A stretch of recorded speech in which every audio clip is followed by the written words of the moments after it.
Hola, mi nombre es Jesús Arenas y el día de hoy vamos a hablar sobre la teoría de juegos.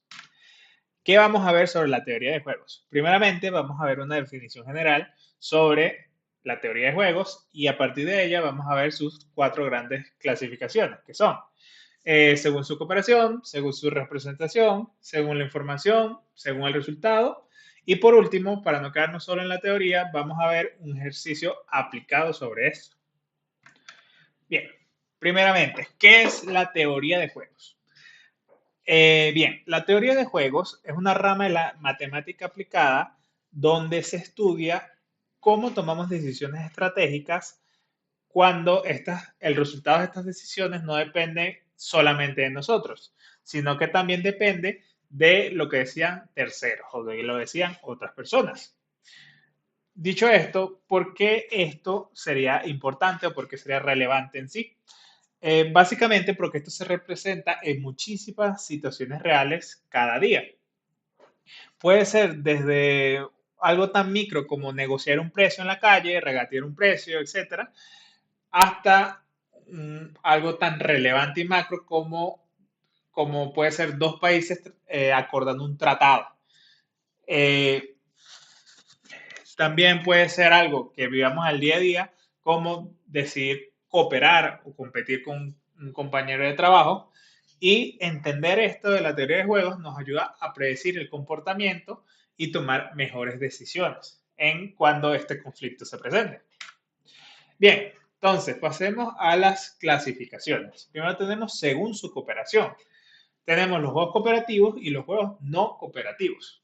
Los juegos cooperativos se basan en aquellos donde los jugadores pueden armar coaliciones y hacer acuerdos entre ellos. Es decir, para que un juego cooperativo funcione se deben cumplir contratos para maximizar el beneficio de todo el grupo. Aquí lo importante o lo más relevante es que no se basa en tú ganar por sí solo, sino en que la ganancia abarque a todos. Por otra parte, tenemos los juegos no cooperativos. Los juegos no cooperativos son aquellos que cada jugador decide de forma independiente y busca principalmente su propio beneficio, sin que exista una posibilidad donde pueda haber un acuerdo con los demás jugadores y que se reparte la ganancia, por así decirlo. Bien, la segunda clasificación es según su forma de representación. Tenemos la forma normal o estratégica y la forma extensiva. Primeramente está la forma normal o estratégica, que se representa como una matriz de pagos. Una tabla donde vemos a la vez las diferentes estrategias de cada jugador y el resultado que daría o que obtendría cada uno. Esta forma normal estratégica se usa principalmente cuando las decisiones se toman de forma simultánea.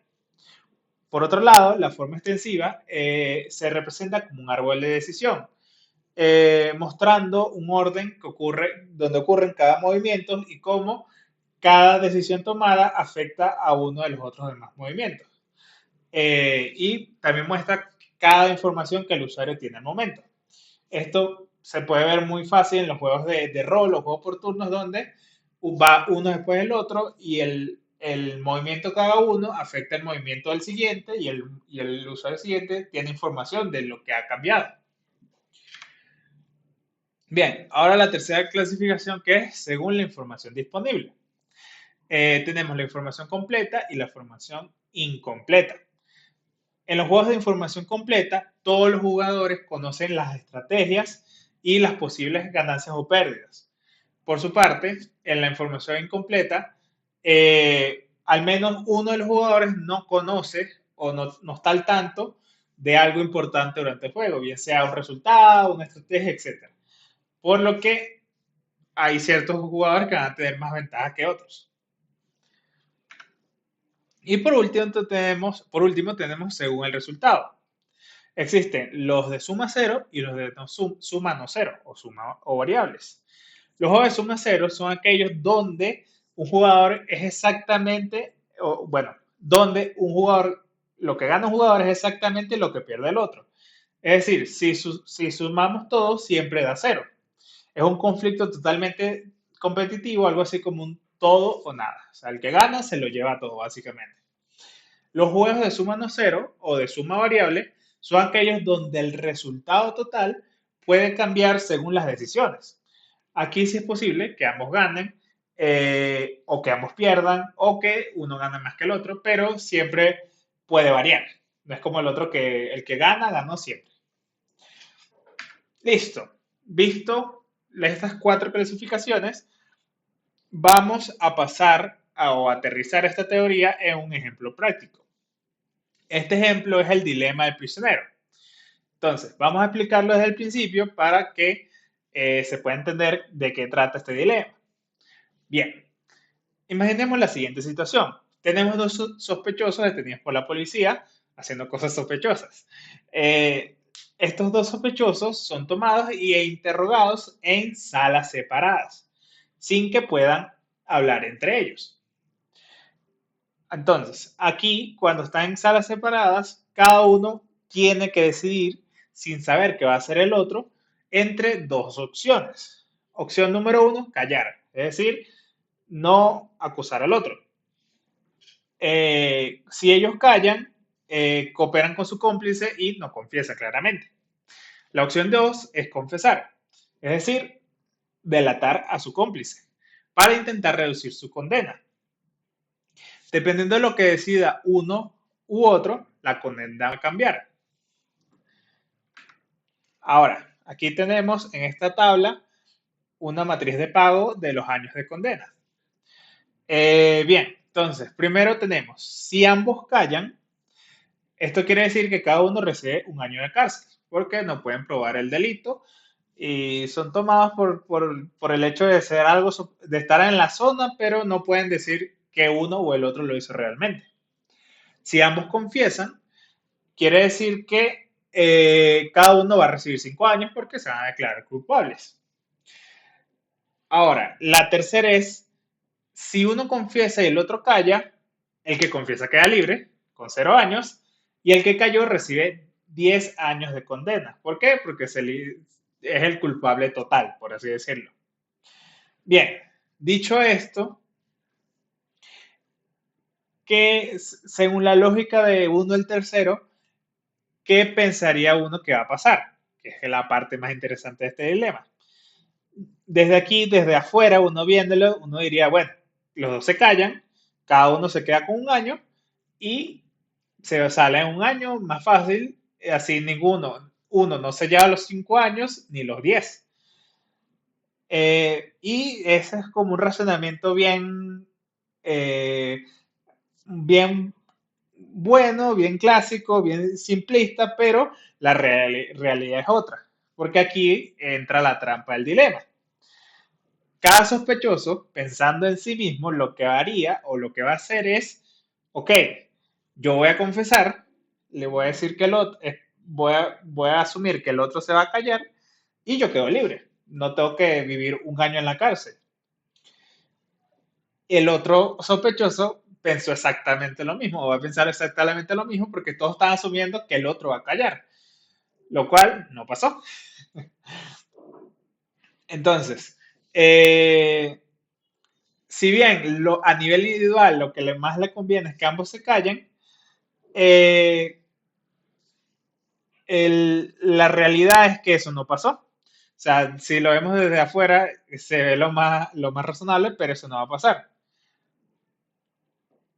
Por eso, aunque esto sea lo mejor para el grupo, ambos terminan confesando y reciben 5 años cada uno.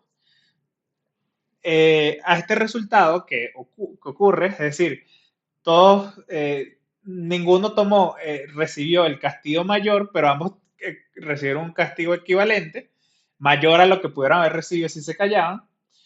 A este resultado, donde ninguno de los dos mejora su situación, cambiando de decisión, se le llama equilibrio de Nash. Bien.